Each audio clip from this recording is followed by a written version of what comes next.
Super Rugby round number 12, the Saturday games. Two pretty interesting ones for their own reasons.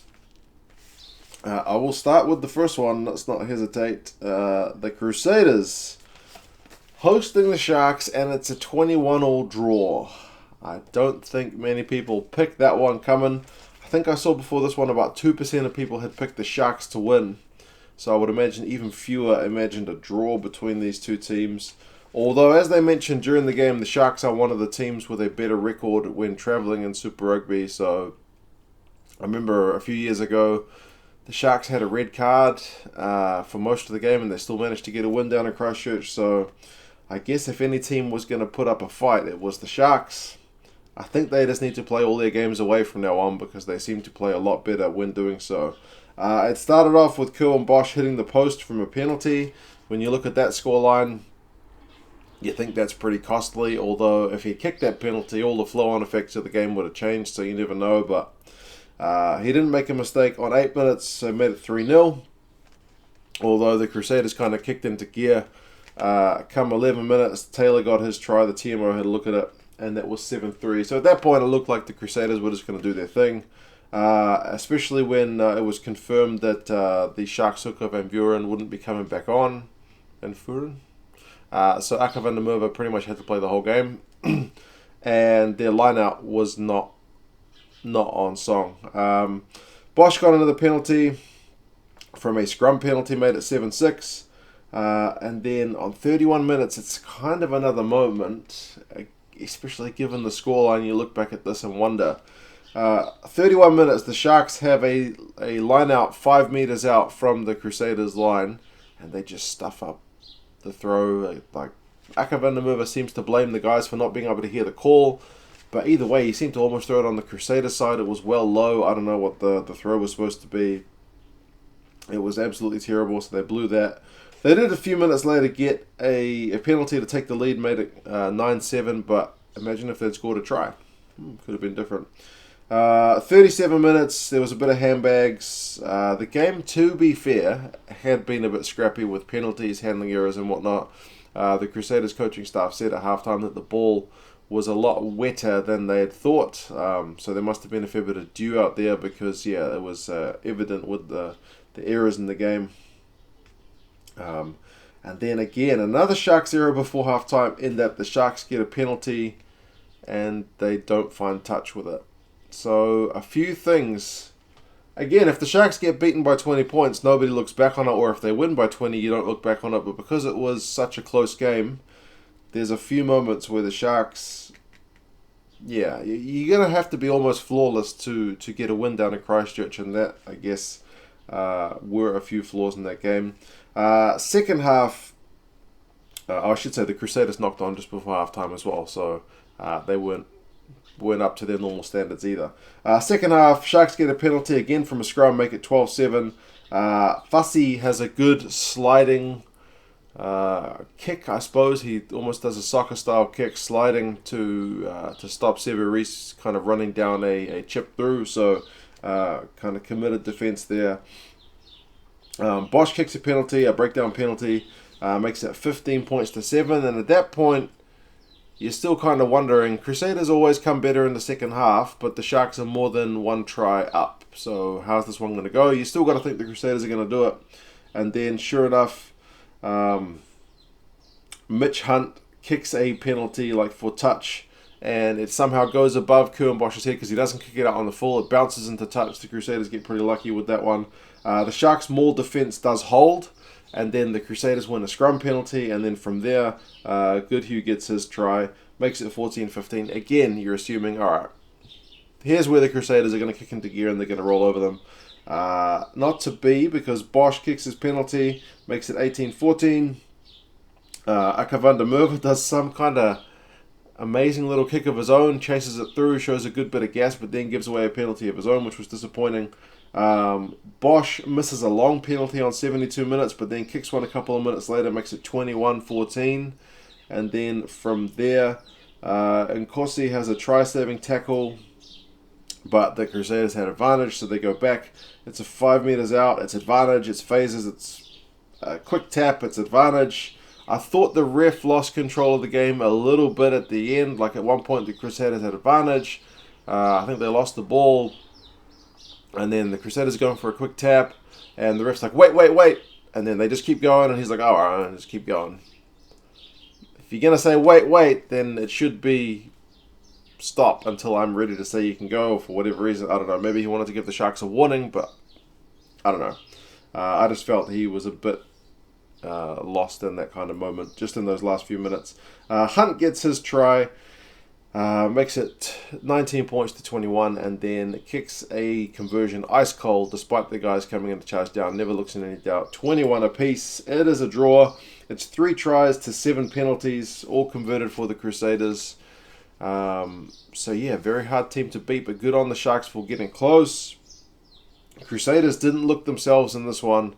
Not able to get as kind of fluid. It was a bit reminiscent of that game where they lost against the Waratahs, but they still scored 3 tries more than their opposition. So, yeah, they're a classy team. In terms of the stats, it almost reminds me of that time when the Box won last year in Wellington, because they were pretty one-sided. Run meters 423 to 116 in favour of the Crusaders. Possession 70% in favour of Crusaders. Territory 74% in favour of the Crusaders. Penalty count was 12 to 10, so the Crusaders conceding 2 more. A fair few of those Sharks ones would have been at the end. So it was a lot of stuff at the scrum, although the scrum did go both ways, and the breakdown, which was costing the Crusaders. Tackling percentages, 89 for the Crusaders, 88 for the Sharks. But look at the number of tackles. 55 for the Crusaders, 135 for the Sharks. Crazy stuff. I don't know how you feel about this if you're a Sharks fan, because if I offered you a draw before this game started, you'd take it for sure.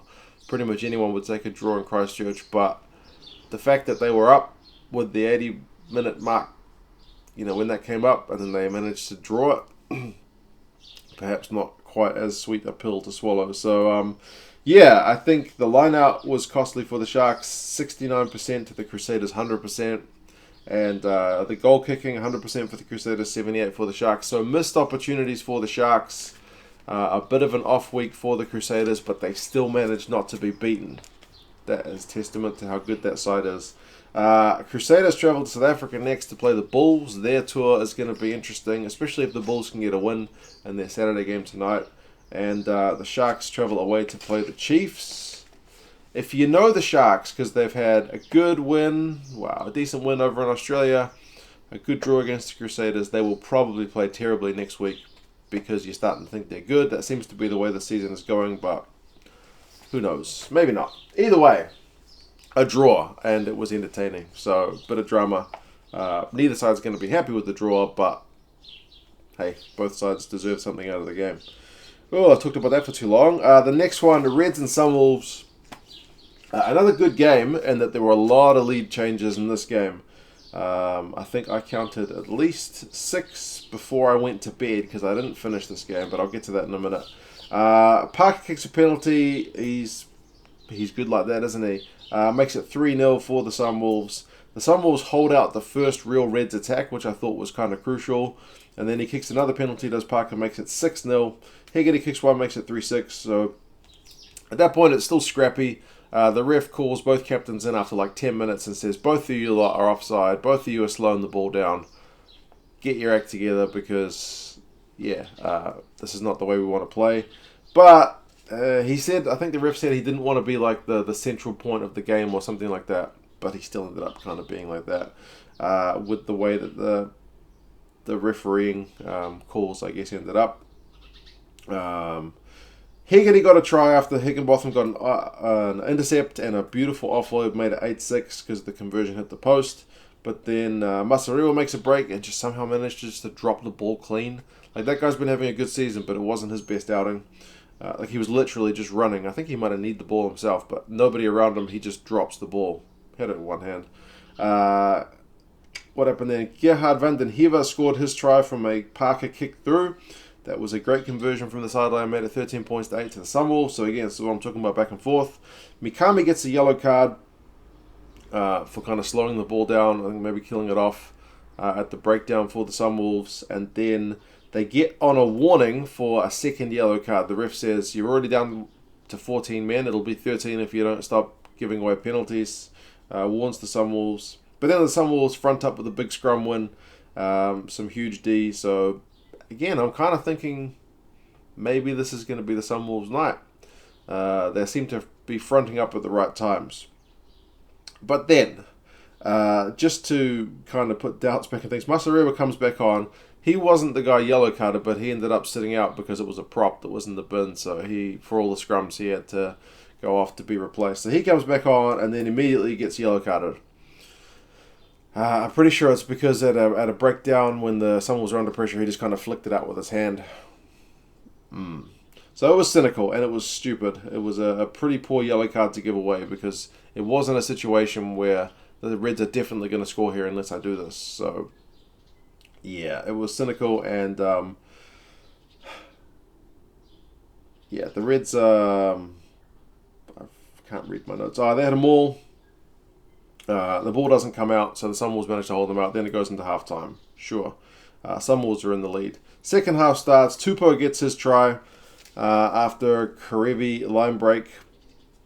So that makes the yellow card period 7-0 to the Reds. So they actually capitalised. First yellow card, they didn't manage to capitalise at all. Second one, they did. Park gets a 45-metre penalty, puts the Sunwolves back in the lead. So it's again tit for tat, back and forth. And then Masarewa on 49 minutes gets a second yellow card, which means a red card for him for a high shot. And that's when I went to bed because immediately the Reds got a try from Navalu from a beautiful cross kick. 22-16. A man up for the next 30 minutes, and I was like, all right, that's it. That's going to be game. I'm going to bed because Sunwolves haven't got a chance now. They've kind of been holding out with some key defensive plays, but the Reds are going to walk all over them. Perhaps I should have stayed up because although Higgy kicked the penalty made it 25-16, the Sunwolves replied 25-19, and then Van den Heever got his second try from an intercept from Hamish Stewart, kind of lazy pass. Put the Sunwolves back in front, 26-25. Reds got a try from the back of a maul on 70 minutes when the Sunwolves had another yellow card, so it was 15-13. That was paenga-amosa, 32-26. Hooper then gets a red card, and Vosiatho gets a yellow card 5 minutes before the end. Again, it's kind of like the yellow card the other day that the Sharks got for kind of holding on, and then the Waratahs guy kind of struck out. Seems like if you're going to hold somebody and then they hit you, you will be yellow carded for instigating, even if it's something that happens in every other breakdown or whatever situation. So Vosiatho got yellow carded, Hooper got red carded for I think it was a boot to the face. So for 5 minutes it was 12-14, but there were no more scoring. So yeah, that's the way the game finished up, 32-26. Kind of ref heavy game, so it was 2 red cards, one was a double yellow card though, 2 other yellow cards, and 17 penalties for the Sunwolves, 11 for the Reds. So a very, very whistle-heavy game. I guess you can look at the players and the ref for that. It's usually a combination of both. But yeah, the Reds got the win they needed for their Aussie conference. The Sunwolves, I guess, a pretty decent losing bonus point, seeing as how long they played at a man disadvantage, but they'll definitely need to look at their discipline if they are going to get any more results. Reds, kind of like the Crusaders in their game, dominated the stats, doubled the run meters, 611 to 346, not quite double. They had more possession, more territory, higher tackling percentage, but again, the Reds only had to make 56 tackles, whereas the Sunwolves had to make 121. Someone on my neighbour is cutting some wood. I think that's pretty much it for this one. The Reds face the Rebels away next week in Melbourne, and the Sunwolves play the Brumbies. Losing bonus point. Decent win. Reds probably would like to win by more. Sunwolves would have liked to have more men on the park for most of that game, but hey. You guys let me know your thoughts on these games. Pretty interesting results, even if I guess neither of them was that pretty. But I guess it doesn't have to be pretty to be exciting. So, you guys let me know your thoughts, and I'll talk to you again soon. See you later.